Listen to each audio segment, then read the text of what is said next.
Assalamualaikum warahmatullahi wabarakatuh. Alhamdulillahirabbil alamin wa bihi nasta'in ala umuri dunya waddin wassalatu wassalamu ala asrafil anbiya'i wal mursalin wa ala alihi washabbi ajmain amma ba'du. Alhamdulillahirabbil alamin, kita bisa berjumpa kembali dalam melanjutkan pelajaran hukum tajwid, yaitu yang akan kita bahas kali ini yaitu tentang mad far'i dan mad asli atau mad tabi'i. Nah, sebelum kita lanjut ke pembahasan selanjutnya, alangkah baiknya kita membaca doa terlebih dahulu. Semoga kita mendapatkan ilmu yang bermanfaat dan Allah beri kemudahan kita untuk menuntut ilmu, dan juga Allah memudahkan kita untuk mengamalkannya. Al-Fatihah.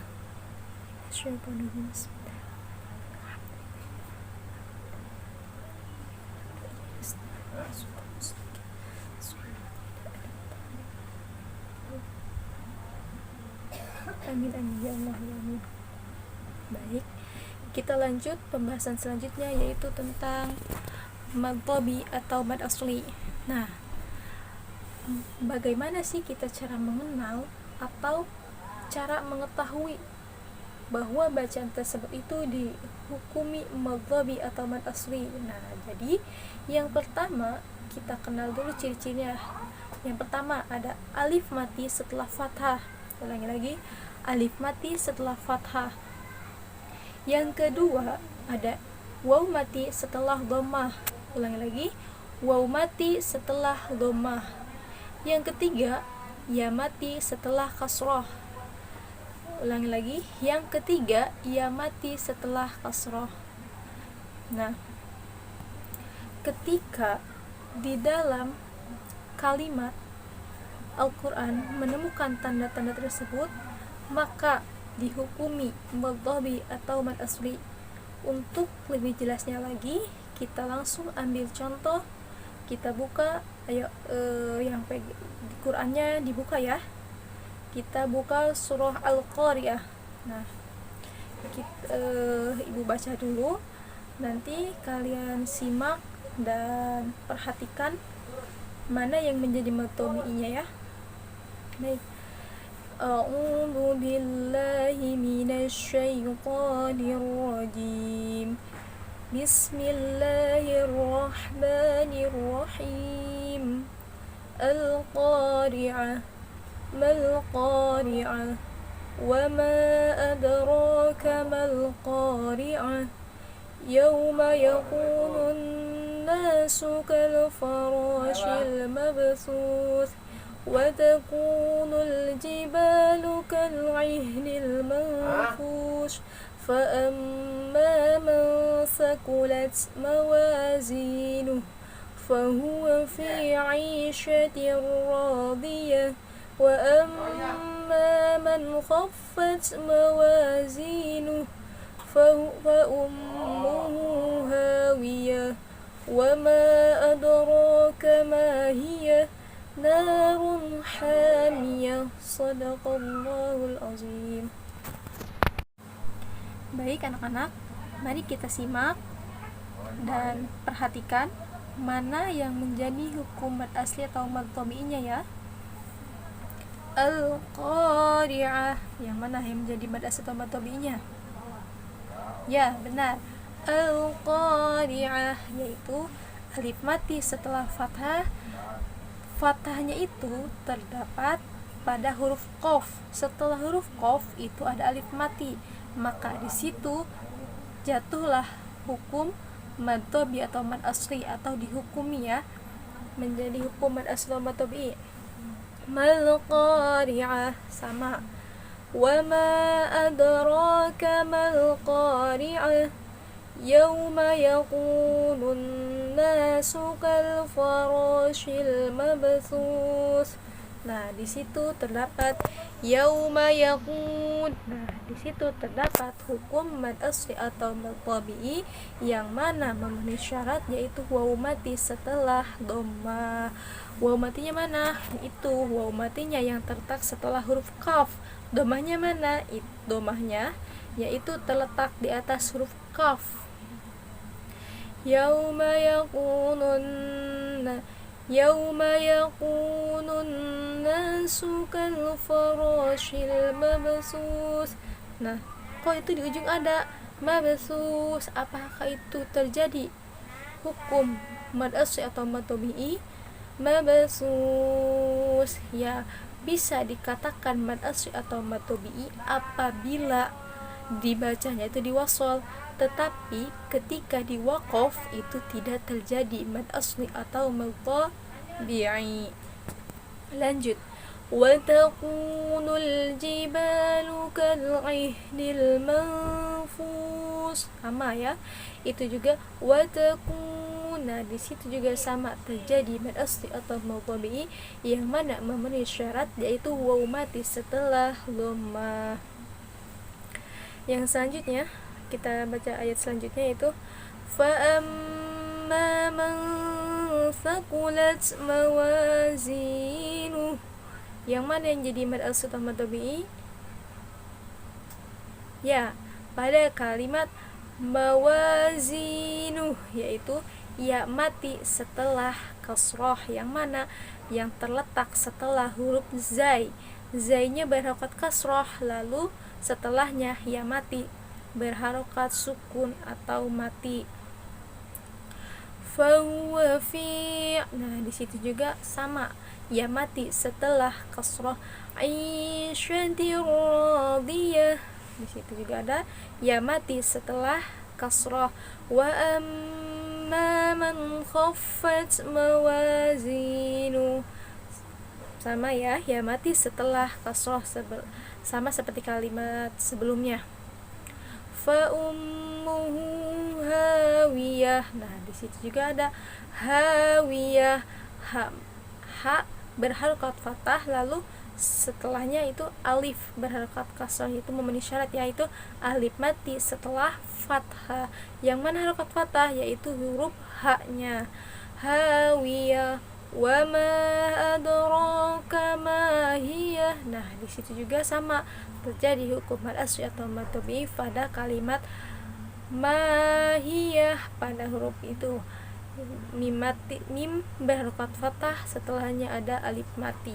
Nah, di situ maka terjadilah hukum mad asli atau mad tabi'i. Narun hamiyah. Nah, itu juga sama ya, alif mati setelah fathah. Run ha, sama, itu mad asli atau mad tabi'i. Narun hamiyah. Baik, paham sampai sini anak-anak? Ada yang ditanyakan? Paham semua ya? Alhamdulillah. Baik, jika sudah paham mad asli atau mad tabi'i ini, kita lanjut ke pembahasan selanjutnya, yaitu mad far'i, yaitu cabang ya. Tetapi di sini kita hanya akan membahas dua, yaitu mad jaiz munfasil dan mad wajib muttasil. Nah, yang pertama kita akan membahas tentang mad wajib muttasil. Mad artinya panjang, wajib artinya harus, jadi harus ya. Muttasil bertemu dalam satu kalimat. Jadi ketika ada hukum mad jaiz muttasil ini, maka wajib dibaca panjang. Berapa harokat? Bisa 4 atau 5. Ini menurut Imam Hafs jalur syatibiyah ya. Adapun jika ada yang berpendapat 4, 5 atau 6 atau yang lainnya, itu benar. Cuman di sini kita ngambil Imam Hafs jalur syatibiyah aja ya. Dan ketika pembacanya ini harus konsisten. Kalau 4, 4, kalau 5, 5, kalau 6 ya 4 sama 5 ya kita bahasnya. Kalau mau 4, 4 konsisten. Kalau mau 5, 5.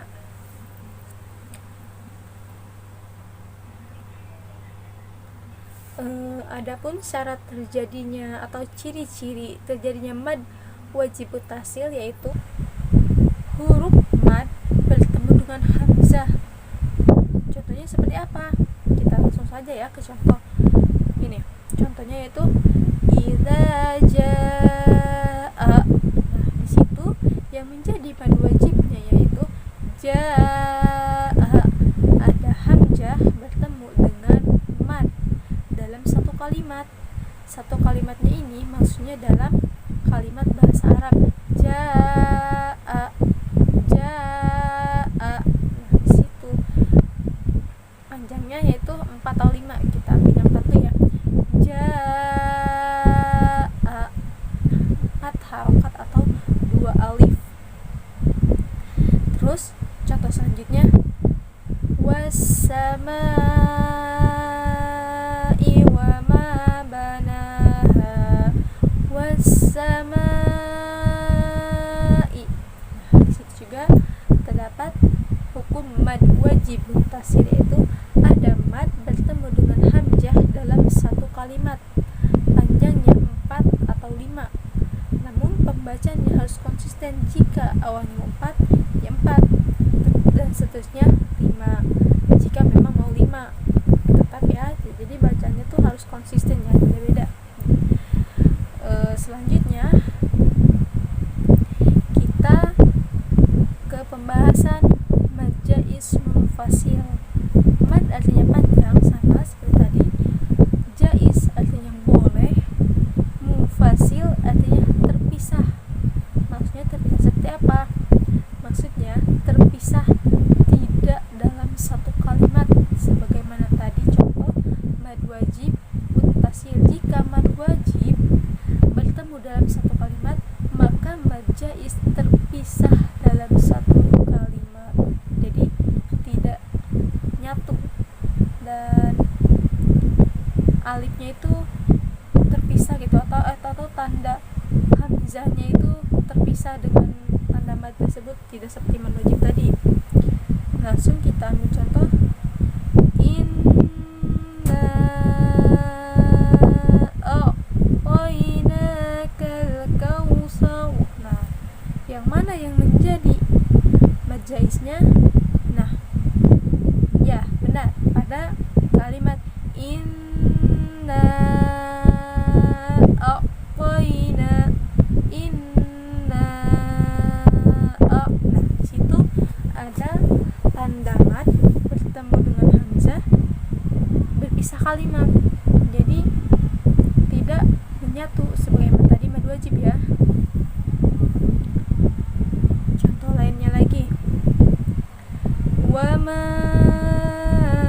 adraka mal qari'ah, wa ma